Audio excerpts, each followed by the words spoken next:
Hello, and welcome to the Fall 2021 Master's Student Orientation.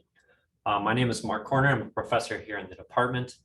I'm the director of the Master's program, and unfortunately, I am speaking to you from a pre-recorded video that I made in my office here at UMass, at least. And the reasons for that are honestly, the first reason is that I'm at the beach right now while you're there. But that trip got scheduled before UMass announced their schedule for the fall, and so unfortunately, I had a conflict there. I will try to have a miserable time at the beach while you listen to this, at least in sympathy. But welcome to UMass. I'm sorry that obviously not everything is going to go as planned. This is just one of them.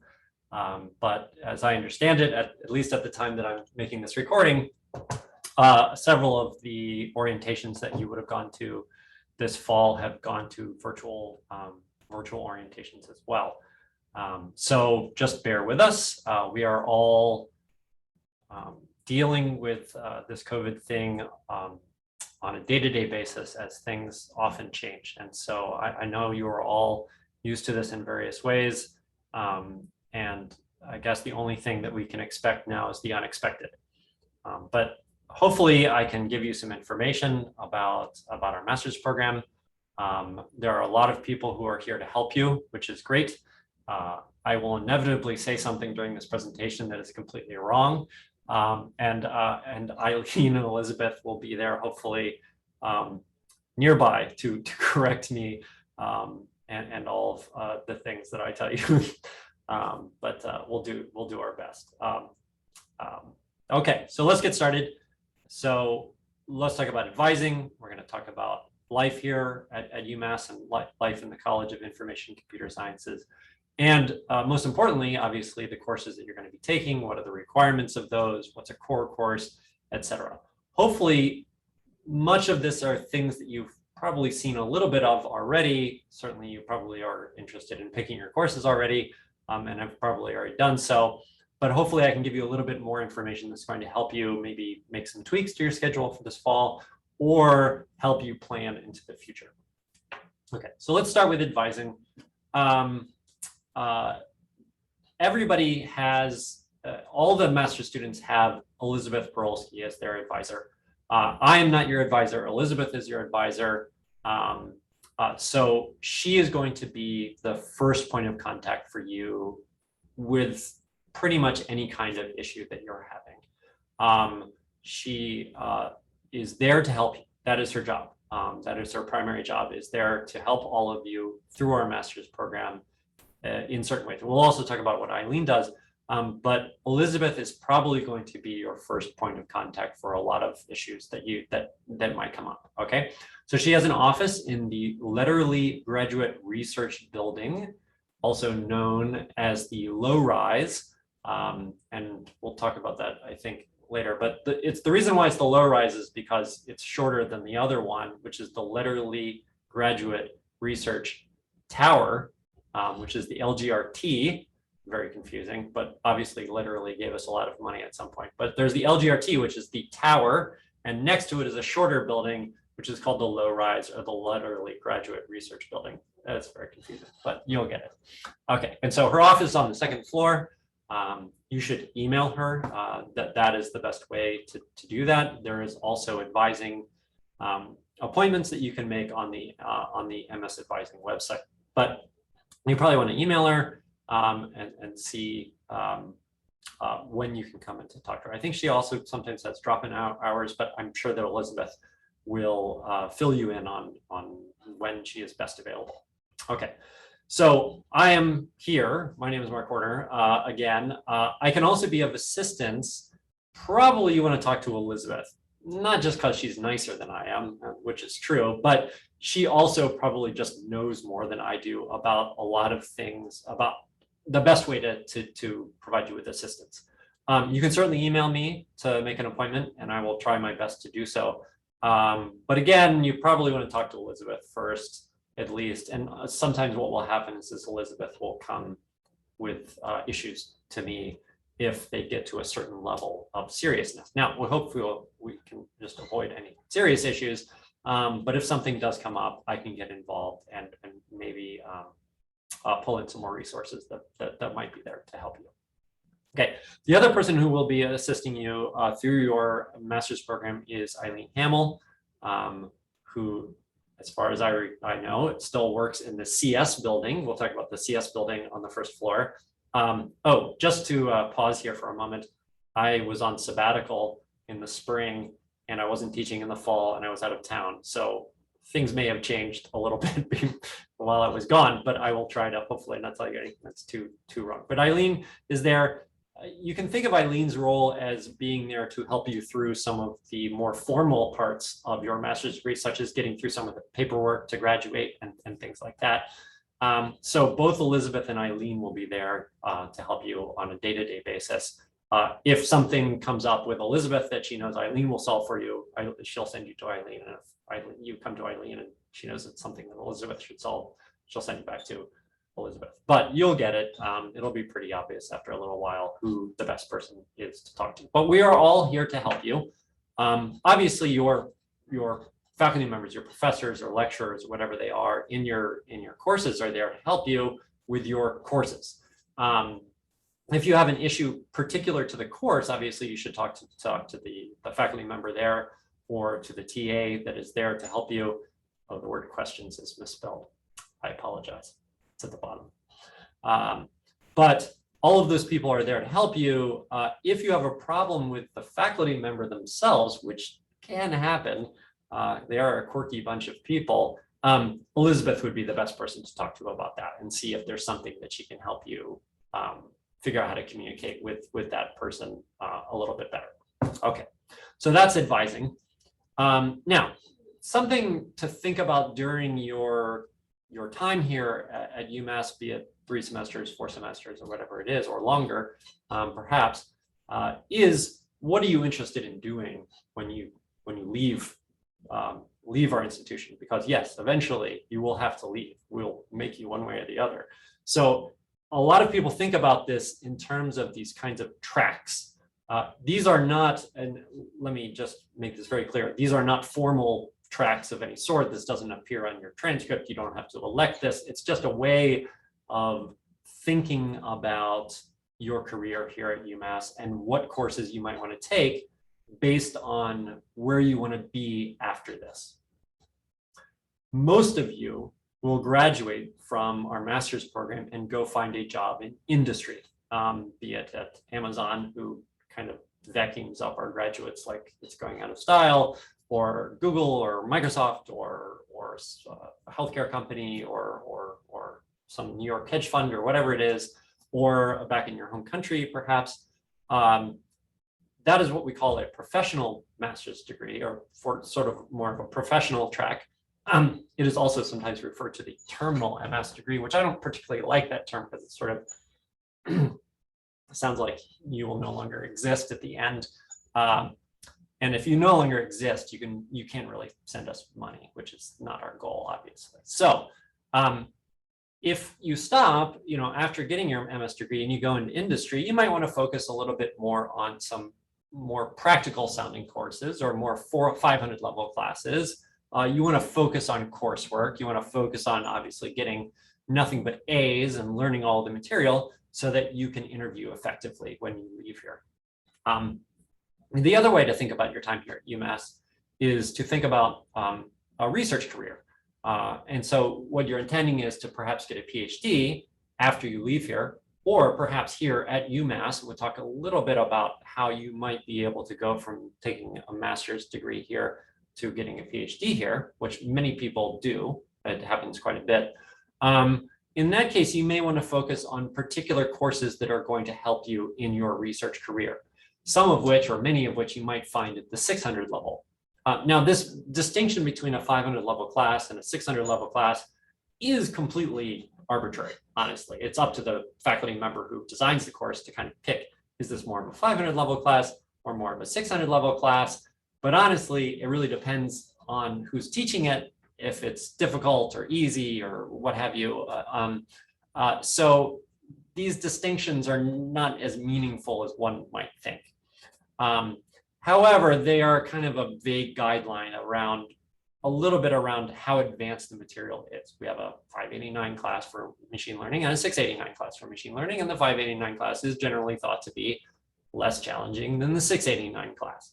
So there are some distinctions where it does make a whole lot of sense, and we try to achieve that, but I can't promise you anything because each faculty member gets to teach their class however they want, and they can make it as hard or as easy for you as they please. Okay, it's just academic freedom. Okay, so if you're thinking about a research track, you also want to be thinking about how do I get myself involved in some research. So this is, because the end goal of that is kind of twofold. One is that maybe you can get a publication out of it. That takes a little while to get going and get it, worked out and finish it and get it accepted somewhere. But perhaps you could finish something before you apply to a PhD, which would be great.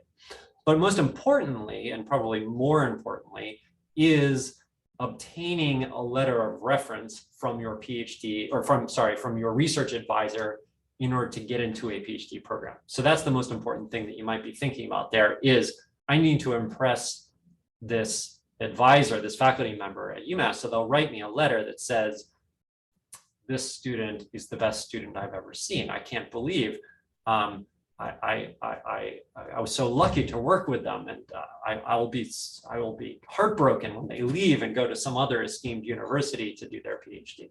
So you're looking for a letter that says something. Believe it or not, some of the letters actually do sound a bit like that. But you're looking for a glowing letter of reference and says this person, oh sure, they got some fine grades in our courses, but most importantly, they're going to make a fantastic researcher. Because I've personally seen lots of students who got lots of A's and couldn't do research to save their life. And actually even plenty of students who did not do very particularly well in coursework, but did fantastic research and went on to amazing careers. So that letter of reference or getting involved in those research opportunities and getting that experience is really important for looking at PhD opportunities down the track. So you can think about these things just when you're picking courses and about picking what you want to do and how you want to spend your time here at UMass. And we can continue to guide you through this as you're here for the next couple of years. Okay, so funding. This is something that people obviously ask a lot of questions about. This is a very complicated issue. It's a little bit of a particularly kind of thorny issue because there are lots of rules that surround union jobs here at UMass and other things. But what I can tell you is that as a master's student, there are certain things that are just not available to you. So assistantships, even outside of CICS, TA positions, RA positions. And frankly, I will just be honest with you about why these things are the way they are, is that the way it works at UMass is if you work a certain number of hours in one of these kinds of jobs, an assistantship, a TA position, RA position, then it triggers a tuition waiver, which is something you would obviously like to have because it means you don't have to pay tuition. But by not paying tuition, the college does not get your tuition, which is part of the deal that we have with having the master's program. So that's kind of the ugly truth about why you're not allowed to have an assistantship. Now, if you become a PhD student, different rules apply. Obviously, you can have an assistantship and things like that. Okay, this does not mean that you are not able to work or get paid at UMass. It's just that there are only certain kinds of jobs that you are allowed to have. So grader positions, so we have graduate graders in some of our courses. At least I think one of you is working in my course, which is an undergraduate operating systems class.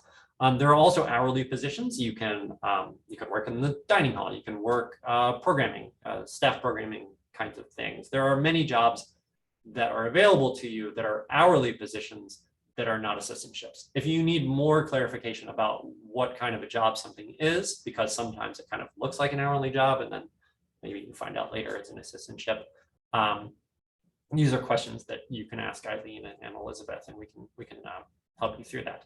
There are jobs that are posted through Handshake, which you will get. I believe you're going to get an orientation probably from Brian Crisell from CICS Careers.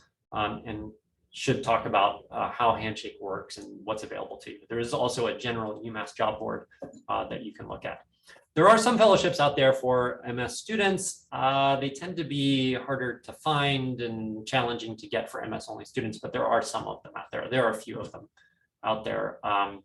I can't name a lot of them off the top of my head that would be readily available to a master's student, but those are available, and those are possible for you to have. Okay, so what else? So obviously this would be where you ask questions. Unfortunately, you can't ask me any questions, and that's too bad, because this presentation is a lot better interactive. But think of your questions, write them down as we go through this, and if this is being, I don't know, this might be broadcast on a giant television, which is frightening, but maybe it'll be on a giant screen and there'll be somebody there to ask you questions. Otherwise, write those questions down, hold on to them, and send them off to Elizabeth and see what she can do for you to help you through this. Okay. So the next piece I want to talk about is your life here in the department, which is a little bit outside of courses. There are a lot of things that you can do here that don't involve sitting in a lecture hall and listening to one of our wonderful faculty members go on for a while about AI or ML or operating systems or something like that. So let's talk about the buildings. There are two buildings that the computer science department is split across. And a little bit of history used to be the department, well, it used to be a department. And I'm old enough that I just keep calling it a department when it is in fact its own college. So excuse me when I make that mistake. So the college, when it was a department, used to be in the LGRC, and we outgrew that space, and we threw our weight around campus and got ourselves a lovely new building built, which is the CICS building, which is what I'm sitting at. It has not been named after somebody yet, because we're just waiting for you to get rich and send us a giant check, and then we'll put your name on the building and we can call it the whatever building, insert your name. And we will no longer call it the CICS building, and we'll be happy to do that for you. Just let me know. So this is the CICS building. It is rectangular and shiny is the best way that I can describe it. There's a round, shiny building next to it, but this is the rectangular and shiny, kind of almost like tinfoil on the outside of that building. It's 3 floors, mostly filled with student offices, faculty offices. And the first floor has several different things on it, which you'll discover, which as far as I understand it, we have our CSCF, which is our computing support people, are still on the first floor. The dean's office, last time I checked, was on the first floor. And there's a staff office where Eileen sits, for instance, and we have a bunch of people there who help support all the great things that CICS does. So Eileen's office is there in the main office. Okay, my office is on the 3rd floor.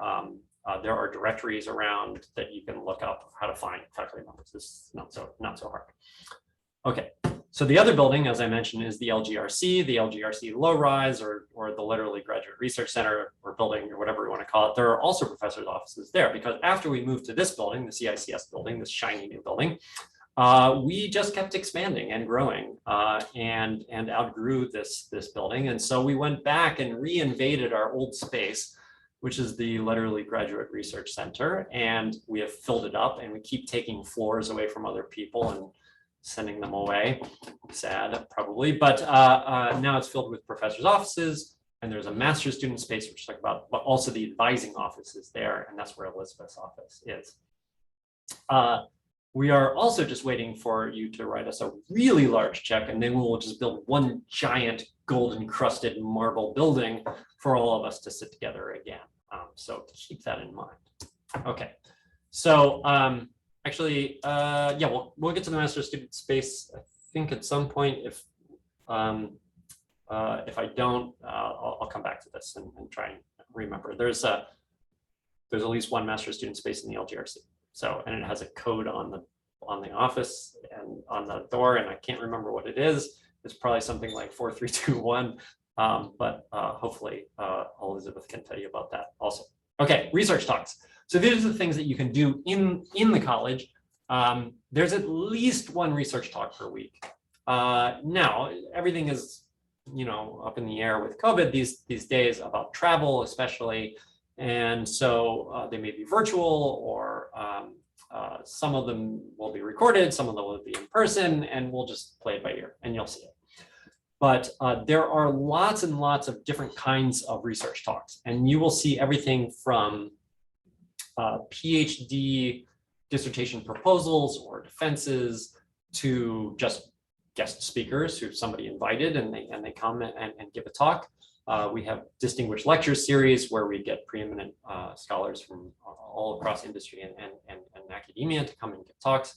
Those are usually excellent, not always, but usually excellent.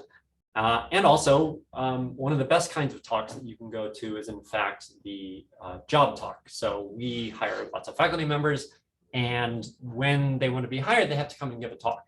They also interview, but probably the most crucial part of their interview is the job talk. And they know that, and so they often are very, very good talks because they have been highly polished. They represent many years of work. They've practiced them and made them accessible also to a wide audience, because they know they're not just going to be at their particular conference in their field. They're going to be giving this talk to a broad computer science audience. And so they have to draw you in usually. And so it can be very, very entertaining or really interesting to watch these talks, because you can watch them kind of try to bring everybody into the talk and lead them along with the story of their research, and then they'll lose you a little bit in the middle usually, and then regain you at the end. So they're good to watch. They're usually very, very good talks. Not always, of course, and it is fun to sit in the back of the room and try and guess who we might hire or not hire based on their job talk. So good thing to do. You can use this as a way of learning about the field that you're interested in, or learning about a field to figure out if you will be interested in it. And so there's such a wide variety of talks. It's really a great way to get a kind of quick, broad, and usually interactive view of lots of different research areas. So it's great.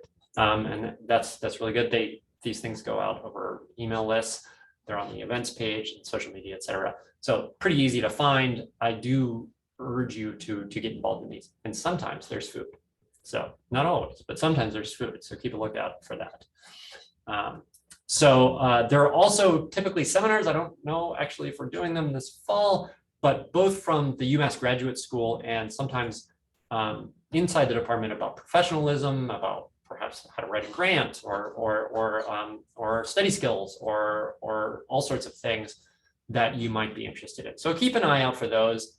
All of these talks are completely open, and so you can just go and watch them. So dissertation defense, absolutely, you're invited. Dissertation proposal, you're invited. A job talk, you're absolutely invited. And come and watch the talk and see, something new. So that's part of the joy. Is you don't just get educated through what you find out in your courses. It's also all of this interaction with people doing fantastic research. Okay, so Brian Cassell is our director of CICS Careers. The job of CICS Careers, led by Brian, is in fact to help you find a job, either here in Massachusetts, or perhaps somewhere else in the United States, or perhaps somewhere else in the world. And Brian's office is there to help you do that. There will, I believe, is also an orientation from Brian about how careers works and how they interact with you and how they can help you. There is obviously a webpage you can go to learn a little bit more. It's never too early to start thinking about where you want to be and what you want to do. Obviously, COVID, again, has thrown a lot of things up in the air. And so we typically have lots of internship fairs or tech job fairs for permanent hiring here at UMass all across the campus. I don't know what they look like, honestly, for the fall. Usually they're a very crowded, close quarter event, which is not always what we're after these days. So you'll just have to see how this evolves and how we're going to do this. Do not be afraid to go. This is a little sort of pro tip here, is don't be afraid to go to the career fairs for other schools or departments, because it turns out everyone likes to hire computer scientists, even in the business school. you can kind of sneak in there and be apologetic and say, oh, I didn't know, whatever. But here's my resume, and you should call me. So don't be afraid about going to all sorts of internship fairs and to learn about all kinds of companies, because there will be the companies that about, the Facebooks and the Googles of the world, but there are lots of small companies, growing startups that you're only going to really find out about if you go to some of these internship fairs. And Brian is there to guide you through that. I don't think I've actually met Dale, but Dale Osif must, I don't know, we haven't met, I apologize. But working with Brian, so maybe you'll be interacting with Dale as well. Okay. This is just a big giant wall of text. So if you're an international student, this applies to you. If you are not an international student, meaning like a green card holder, US citizen, etc., you can just ignore me for a little bit or fast forward or whatever it is. Okay.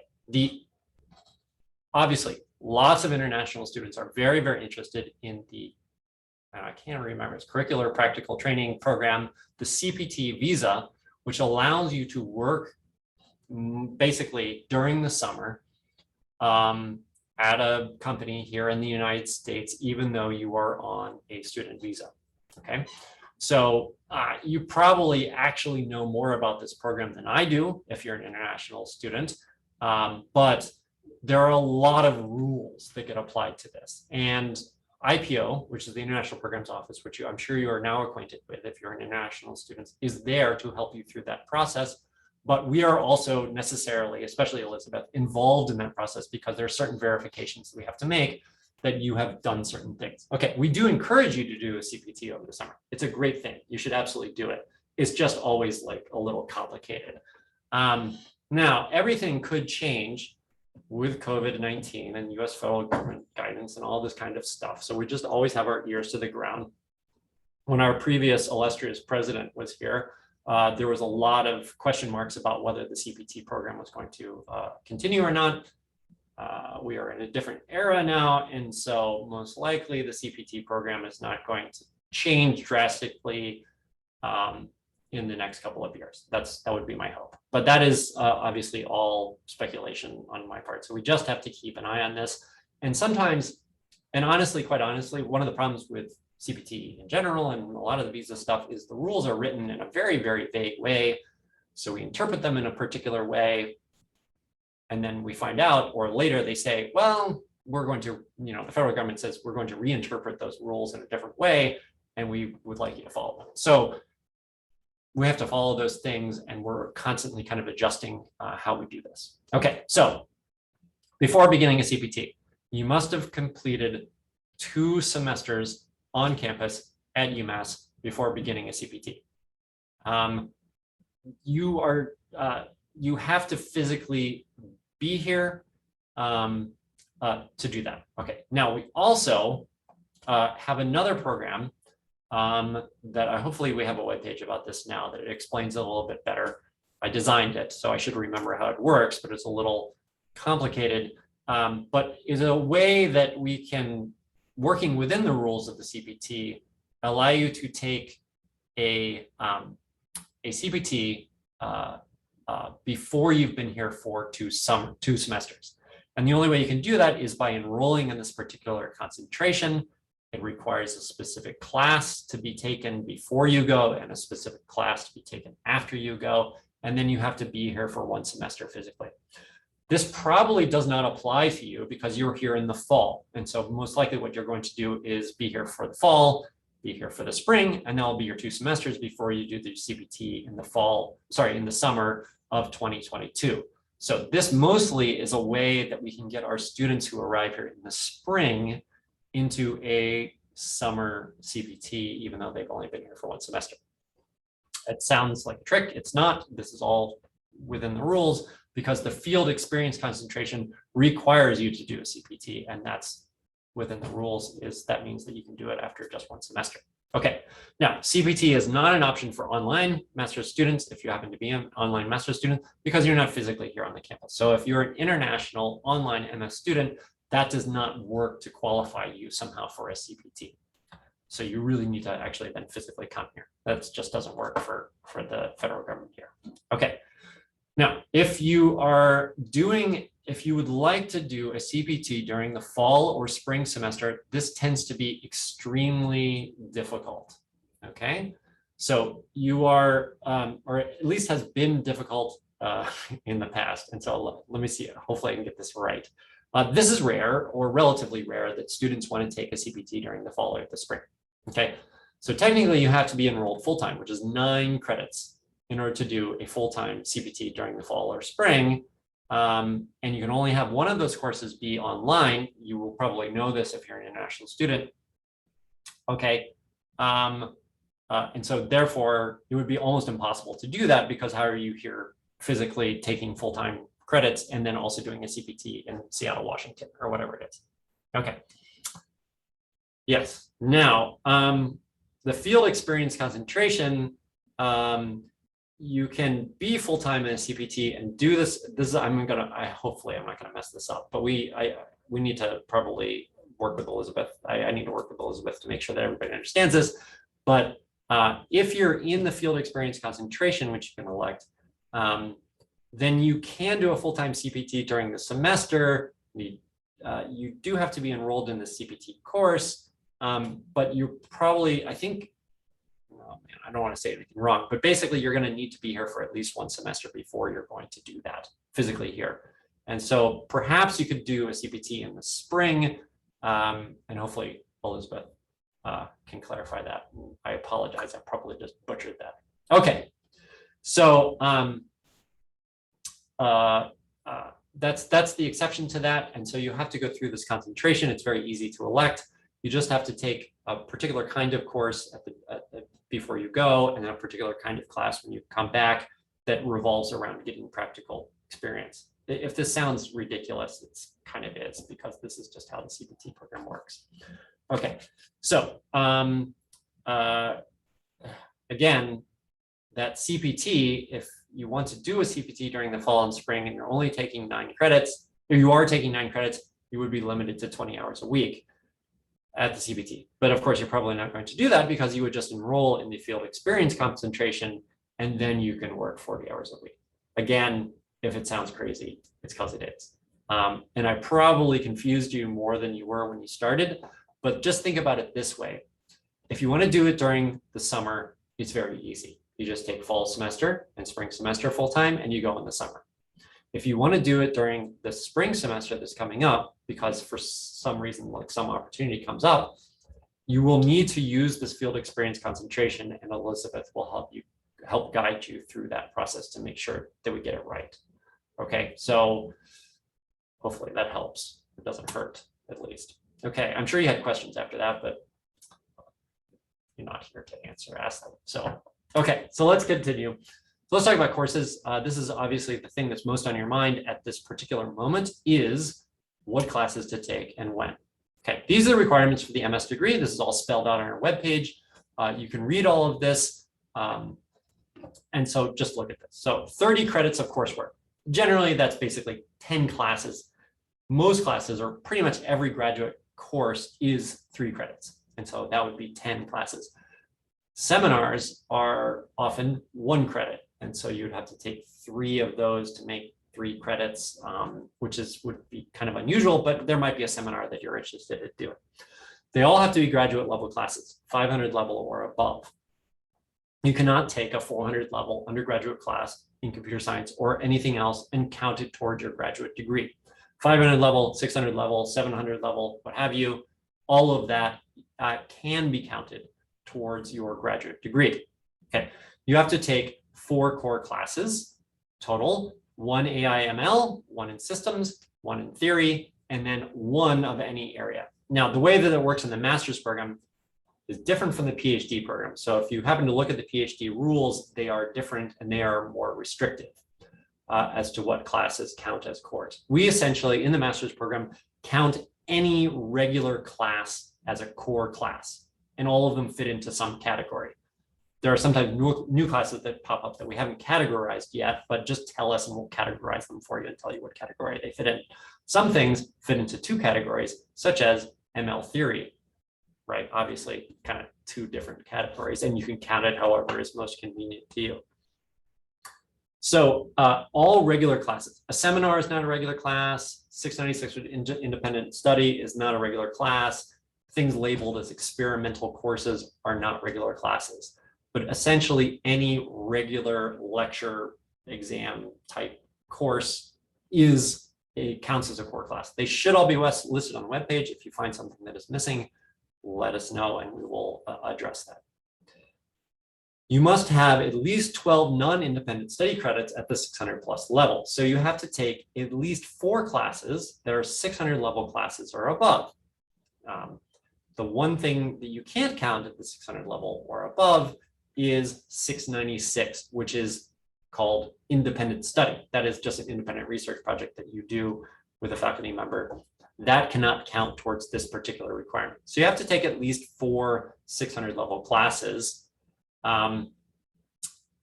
to satisfy this particular requirement. That's it's typically not too tricky to do that. And most of these requirements are actually just kind of come naturally out of taking the classes that we have, but just keep each one of these in mind as you think about what you're going to take. No more than 9 credits outside of computer science. And this is Comp Sci, CMPSCI. If a class is labeled as Comp Sci, it is a computer science class. Sometimes they're cross-listed with other departments. Just sign up for the Comp Sci section of it, and then that will count as a CS class. Confusingly enough, there are some classes that are labeled CICS. Those are not computer science classes, even though you might think they are. They're just not. So they have to be in Comp Sci, which is our program. You can take, and many students do. I would say probably, I don't even know this, but I think the vast majority of students take at least 1 class outside of computer science at some point. And that can be in business, it can be engineering, it can be, right, you pick. Now, we have a list of classes that we accept from outside of the department on the webpage, and you can look at that to see if they would be approved. They are automatically approved to count as outside credit. There are classes that you might want to take that are not on the pre-approved list, and then you just have to ask. I think you ask me and you send an email to me and you CC Eileen and I will approve it. I have actually almost never turned down a class from outside the department. However, I have sometimes asked you to justify why is this something that is important to your career in computer science. I'll give you an example. There was a student who wanted me to approve 3 courses from women's studies, not typically what you think of as combining with computer science, but she had a fantastic explanation as to studying bias in ML algorithms, and it all worked very well. So that was that's a great explanation as to why she wanted to do that. People often will pull in finance classes because they say, well, I'm looking at doing a career in finance and computer science, and this would be very helpful to me. So all of that is fine. You do need to get it approved if it's not on the list. There are a few stats classes that are 500 level or above that we do not approve because for whatever reason, the stats department kind of teaches them at more of an undergraduate level than a graduate level. So there's a couple of classes just to watch out for in the 500 levels in the stats department that we never approve. That's a rare exception. One thing that comes up is you have to parse these rules like a lawyer if you want to graduate, but it says no more than 9 credits outside of computer science. And it also says 12 non-independent study credits at the 600 level. So the cleverer ones in the audience might be thinking, can I use 600 level classes from outside the department towards this requirement of the 600 plus level? And the answer is yes, you can. So yes, you can absolutely take, say, a business class at the 600 level and apply that to the 12 non-independent studies requirement, as well as the 30 credits of coursework, right? So these things all overlap.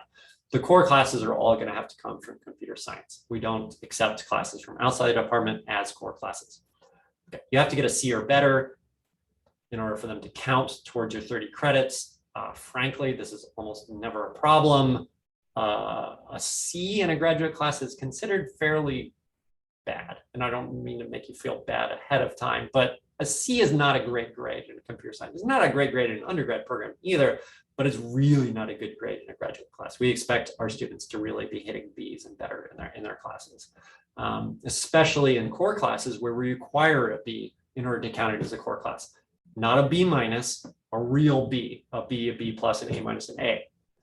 You have to get that in order to count that as a core class. If you happen to take a class that would have been a core and get a B minus, it still counts as 30 credits of coursework. It still counts towards your 12 non-independent study if it was at a 600 level, etc. These are all kind of independent requirements. Okay, you do have to graduate with a GPA of a 3.0 or better. That GPA, that's a B average.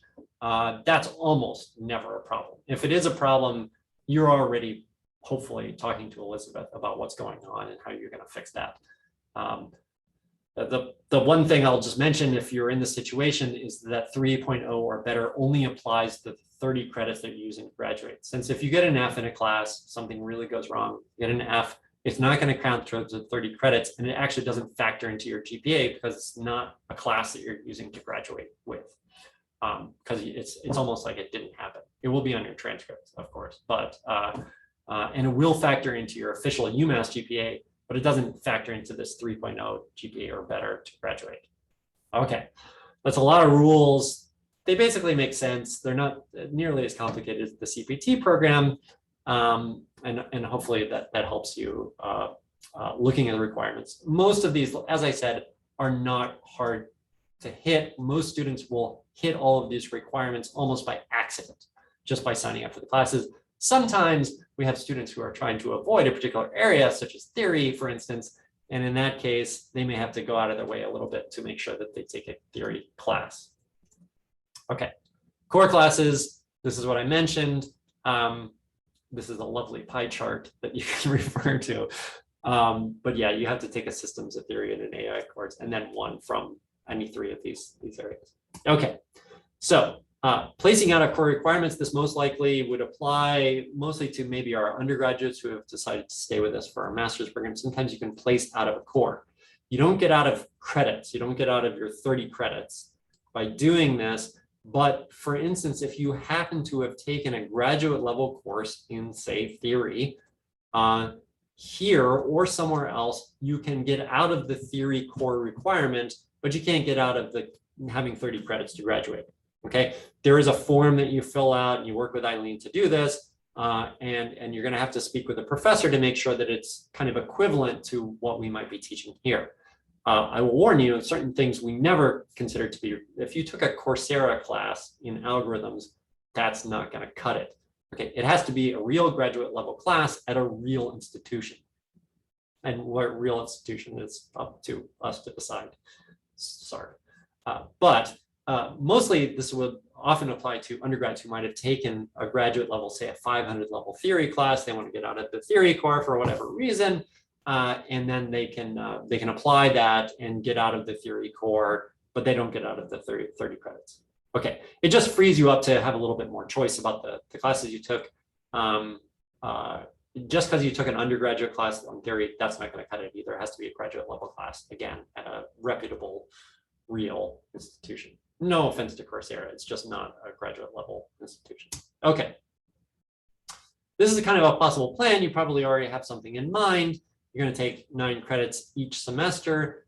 If you're, this is, for on-campus students, obviously, if you're an international student, you're going to be taking, almost certainly going to be taking 9 credits anyway, because you need that to be a full-time student. You might want to take a, non-core class in there, or some seminars or independent study or something sprinkled through this, and in order to kind of have a softer start a little bit at the beginning. I do not suggest you take the 3 hardest classes you can find in the fall and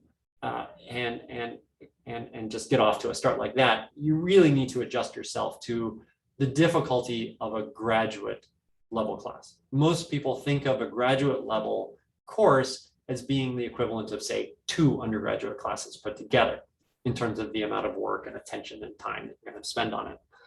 There are people often ask me, should I take this class at the same time as this class, or should I, try and spread this out? It's very hard to say which classes will be best for you in any given semester because of 2 factors. One, well, several factors. One is, I don't know what you're good at, right? So if you are you're brilliant theory student, you probably won't have any problem taking 611, which is our algorithms class. If you're weak on theory, you might find 611 to be the hardest class you've ever taken in your life. So, and that's not to scare you out of taking 611. It's often listed as or thought of as one of our best classes that you can take. But I will warn you, there are many students who might spend 40 hours a week working on just 611. So that's the one to be a bit wary of. 689, maybe like a second place to 611 in terms of difficulty for students is advanced machine learning. It tends to take more time than most classes. Sadly, as a systems person, many people find the systems classes a little bit lighter on the load.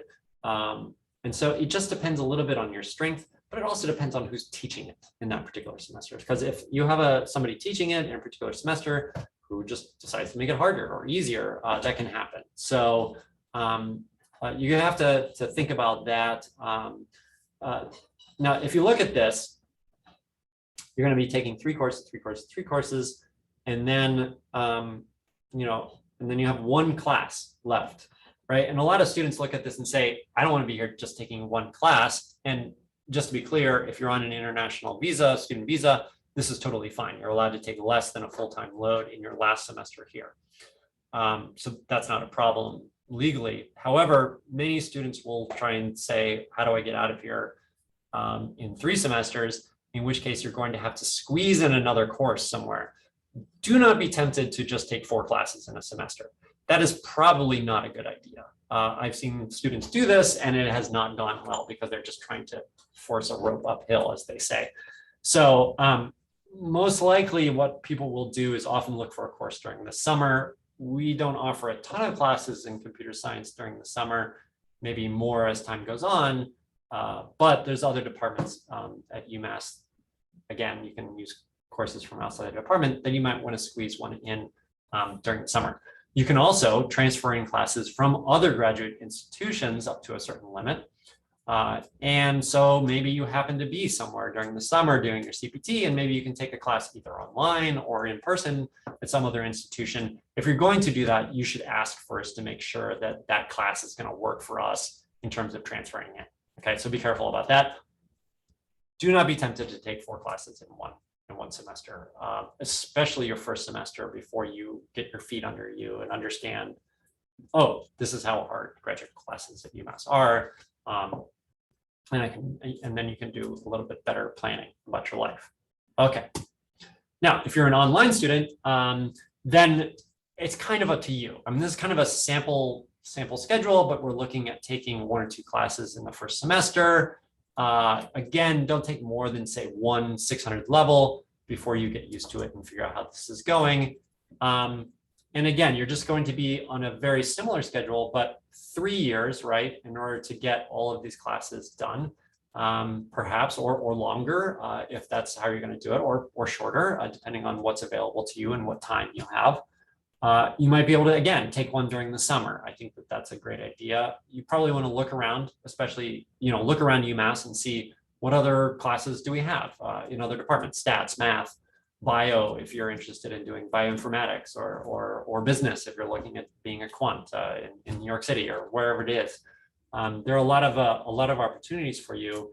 The online program is new here at UMass, and so we're seeing how students get through this and what's the pace at which they want to do it. You could do it in 5 semesters. You could do it in 8. It's just going to be what's compatible with what you're doing and probably working at the same time, and using that program flexibly to match what you want to do. Like I said, this is new to us. Elizabeth and I we spent a lot of people worked on this program and getting our online master's degree off the ground. And as part of the online master's degree, there are options for coming here to campus to learn as well. So that's another option for you to accelerate or get a more in-person experience as you go. So we'll talk about that with our online students as we go forward. But this is just something to help them think about, how long is this going to take? Where are we going? Okay, now there's something called a master's project. This is confusing, but the master's project has a course number. It's 701, although for master's students, there's a lettered version. It's like 701X and P. I can't remember what they're called, but The master's project is totally optional. You do not need to do this. I would say most students do not do a master's project, but it is a more research-oriented project. 6 credits, usually spread out over 2 semesters. So you do 3 credits, say in the fall, and 3 credits in the spring. A master's project has to be 2 professors working together with you on this to grade you and read your project and work with you. So it's a little tricky. You need to find a faculty member who often maybe find you another faculty member to work with, or you find 2, you say, I want to do this thing that kind of spans these 2 pieces of research. This is a little bit more complicated of a thing to pull off. We don't have a thesis, to be clear. There are no thesis. There's no thesis at all, not even as an option here. Thesis often means required. We don't have a thesis here at all. We only do a thesis at the PhD level. This master's project or 701 project is a little tricky. Number one, it is not the same as an independent study. And the reason why that matters is, we'll back up. Oh, it's going to take forever. Okay. Animation. So I lost it. I apologize. Please hold. This bolded requirement here, at least 12 non-independent studies credits at the 600 plus level. Now you might think a master's project, that certainly sounds like an independent study. It's done independently. It's not. So a 700 level master's project can actually be used as this non-independent study credits. This is like, it took me as master's degree, I think it took me 3 years to understand that alone. So it's a little complicated, but you can actually, if you can achieve all these other things, you can do independent studies 696 and a 701 project if you really want to load up on research, and you can find somebody, some faculty member willing to work with you that much. The tricky thing obviously is finding somebody who wants to work on a master's project with you. And this is not like a course. You don't just sign up, I'm going to work with Mark, right? You have to have a personal relationship with that faculty member to agree to work with you. And people often say, how do I get involved in research? How do I get, Mark to agree to work with me? And that just depends on you, and it depends on the faculty member that you want to work with. They all have different metrics about what it is that they're looking for working with a master's student. So they may have too many students already, so that might be a problem. They might be on sabbatical, so they might not be around. They may want you to take their course first and get an A, or they might want you to you might walk into their office and say, hey, I want to do some research. And they might say, here's some research, go to work. So it just depends on the faculty member and about how they, how they work with you. You can't think of this institution that you're at as some sort of company where we just do everything the same. It's not some monolithic kind of construct where everything just operates in one way. It's more like a club. You can think about it that way, where each faculty member has their own ways of doing things, their own way of teaching their classes, their own way of advising, their own way of working with students. And so each one of them is going to be a little different, and you just have to get to know them in some way. That's up to you. So you can approach them after class. You could try to set up an appointment. You can knock on their door. It just depends on the faculty member, how you're going to, get them to like you enough to do some research with you. So you might want to read their papers beforehand and figure out what it is that they're interested in, and what can you offer to help them with their research, and what do you want from them to help you. So things to think about. Okay, registering for classes. You probably have already registered for classes. I hope you have registered for classes. You go through Spire. Spire is crazy. We all have to deal with Spire. It's not that it's bad, it's just that it does everything. And when you have one thing that does everything, it does nothing well. And that's just kind of how Spire goes. So you have to register for classes through Spire. Spire can also make coffee and toast and all sorts of other things. But somewhere buried in there, you can register for classes. Now, you will notice and be somewhat frustrated by the fact that many classes are actually full, and there's a wait list. You'll put yourself on the wait list. However, rule number one is don't email the professors about getting into classes. The professors do not control enrollment in their own classes. And we do that on purpose because it just drives the professors crazy. And we want everything to be fair. you will want to wait, okay? And that's a very frustrating thing to say. You just have to wait. Students are going to be adding and dropping classes a lot in the next couple of weeks. Um, um, uh, Along with that, if you're in 4 classes, you should drop one as soon as humanly possible. You're taking a spot away from somebody else who would like to register for the class and making them nervous and anxious about getting into the class. That's for on-campus students only. You should register for enough classes. Just make sure you have at least, probably 9 credits that you're registered for, so that you are, that these are credits that you're not on the wait list for, to make sure that you have enough classes for this fall. Now, don't worry. If there's a class that you really wanted to take, it will probably be taught again. Most of our popular classes are actually taught every semester. Now, some classes are only taught every couple of years, and so there is a little bit of contention about that.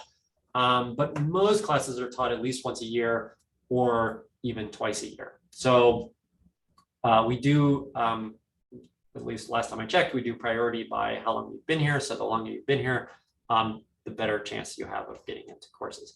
So I know it's frustrating to not get into the class that you want necessarily immediately, but just wait. It usually works out for the best, but if it doesn't, another semester is available to you, and then another semester after that. And so you just kind of have to kind of roll with it and work your way through the system. Okay. Academic honesty. This is something that I hate that I have to talk about it, but I talk about this in my undergraduate classes. Most graduate classes, you'll hear this as well.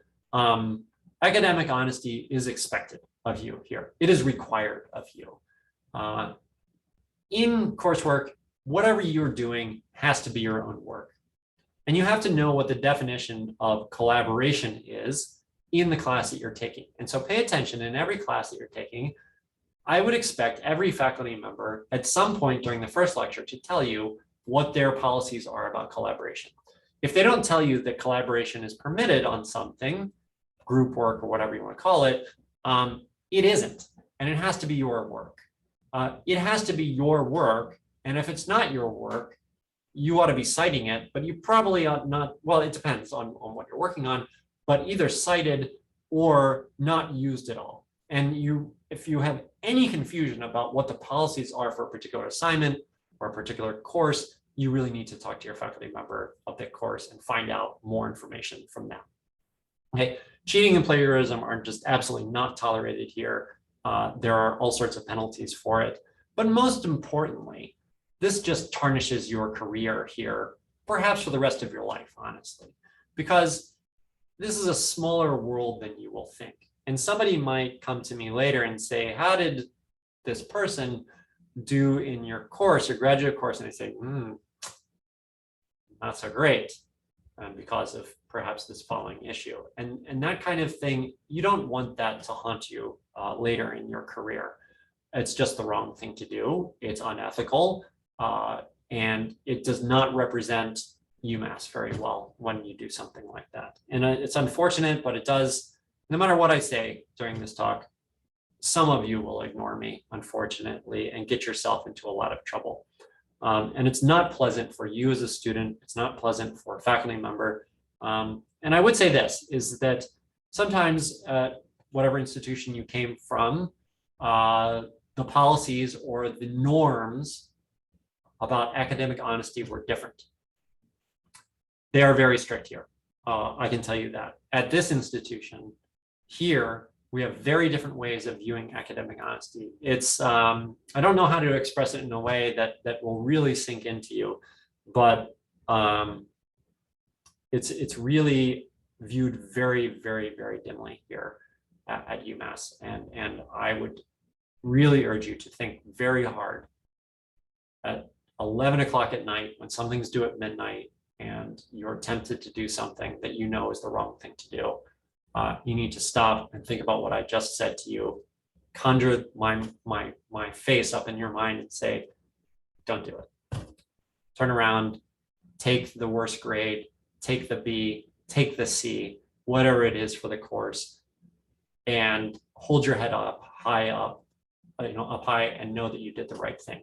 Okay. So that's kind of all I'm going to say about that. But I hope that you take it seriously and you think about it and don't forget what I said. Okay, so that is all that I have in the presentation. Again, I would love it if you could ask me some questions, tell me all the things I told you that were wrong, and have Elizabeth pick up the pieces of the mess I made. But welcome to UMass. We're really happy to have you here. We expect that you will do great things, and we hope that you find your experience here at UMass to be an enjoyable one, a very educational one, and something that launches your career in computer science. And don't forget about us, as I mentioned several times during this talk, don't forget about us and all the help that we have given you in being a great computer scientist in the world. And thank you very much. Good luck.